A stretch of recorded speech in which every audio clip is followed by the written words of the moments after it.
Bonjour à toutes et à tous et bienvenue dans votre revue de presse de ce lundi 4 mai 2026. Nous sommes à J-20 de l'investiture du président Romuald Wadayi, fixé au 24 mai prochain.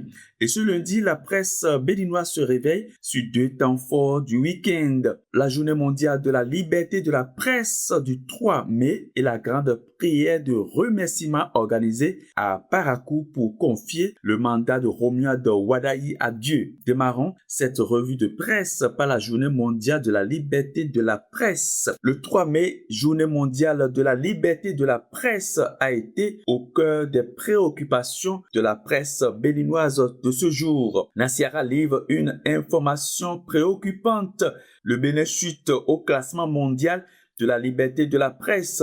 Selon le rapport annuel de RSF, Reporters sans frontières, un recul qui interpelle les autorités et les acteurs des médias à l'entame d'un nouveau mandat présidentiel. Dabarou consacre quant à lui sa une à une déclaration de l'UNAMEL Bénin, l'Union nationale des médias en ligne, qui réaffirme son attachement aux fondamentaux du journalisme. Un message fort adressé à la profession et au pouvoir public. Le Témoin Actu titre sur la 33e édition de cette journée au Bénin. Entre hommage, interpellation et plaidoyer, le président Loko s'est exprimé pendant que les fêtières de la presse plaident pour de meilleures conditions d'exercice du métier. La FEDESCEN met également la retraite des travailleurs des médias au cœur du débat lors de la fête du travail. Religion et vie spirituelle à présent. Une image forte et émouvante est venue de Parakou ce week-end.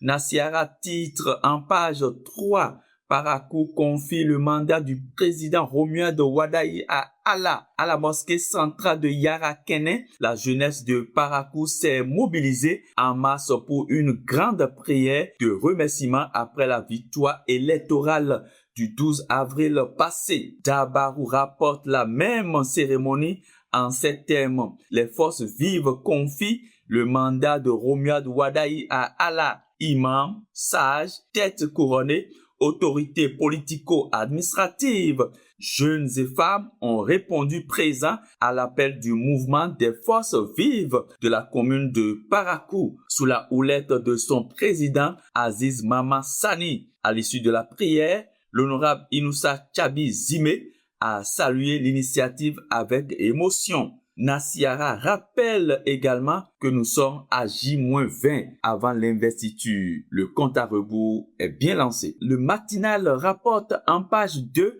que le président Patrice Talon a reçu le rapport du conseil synodal de l'église du christianisme céleste. Le président Wadayi est appelé à poursuivre l'œuvre d'unification entamée par son prédécesseur. Un geste de continuité spirituelle et institutionnelle à l'approche de la passation de pouvoir. En page 3, le matinal ouvre le sommet Africa Forward, la concrétisation de partenariats équilibrés et tournés vers l'avenir entre le continent africain et la France. Un rendez-vous diplomatique et économique de haut niveau qui engage l'avenir des relations franco-africaine. Nassiara propose en page 5 une chronique intellectuelle ambitieuse de Saïd Issifou, de la fission unitaire à la réalité plurielle, pour une redéfinition constitutionnelle du peuple béninois. Un plaidoyer académique et courageux qui interpelle l'avenir institutionnel du Bénin à l'aube d'un nouveau mandat. Le sport béninois continue de faire vibrer. Dabarou annonce en bas de page une information palpitante. Les Amazones du Bénin sont à 90 minutes d'une qualification historique pour le mondial féminin U20 en Pologne 2026. Un match décisif qui va tenir toute la nation en haleine. Du côté de Beach Handball, le grand mono révèle en page 8 le tirage au sort du championnat du monde en Croatie. Le Bénin hérite du groupe D avec le Danemark, l'Argentine et les Philippines. Un groupe relevé mais abordable pour les Amazones championnes d'Afrique avec l'ambition d'une équipe qui vient de prouver sa valeur continentale. Le Grand Mono rapporte également le lancement du championnat régional de volleyball à Commin par le président de la Ligue Mono Koufo, Laurent Gadé. Une belle fierté béninoise en page 3 de l'œil du Bénin. Brice Arrossa figure dans le classement Forbes 30 Afrique 2026. Un parcours béninois distingué à l'échelle continentale.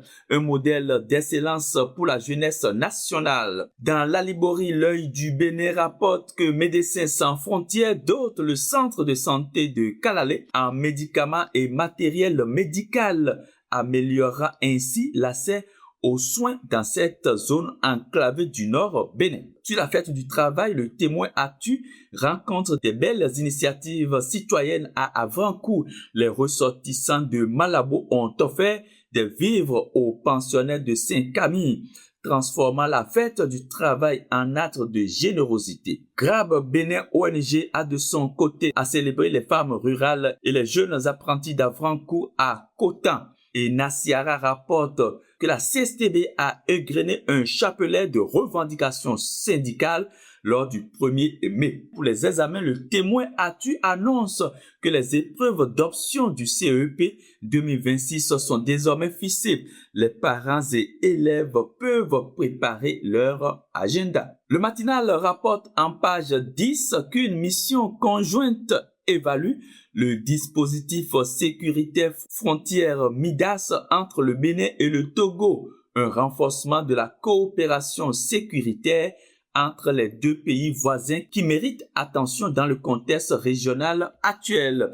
Le Grand Mono couvre en page 3 la gouvernance transfrontalière du bassin du Mono. Enfin, l'œil du Bénin rapporte que dans l'arrondissement de Samson, la coordination de campagne post-élection dresse un bilan satisfaisant sous la conduite de Brisso Soumanou. La vie politique locale continue son travail de consolidation après les scrutins de 2026. Voilà, c'est l'essentiel de ce que retient la presse béninoise ce lundi 4 mai 2026. Bonne semaine à toutes et à tous. Restez connectés. Digital Channel Télévision.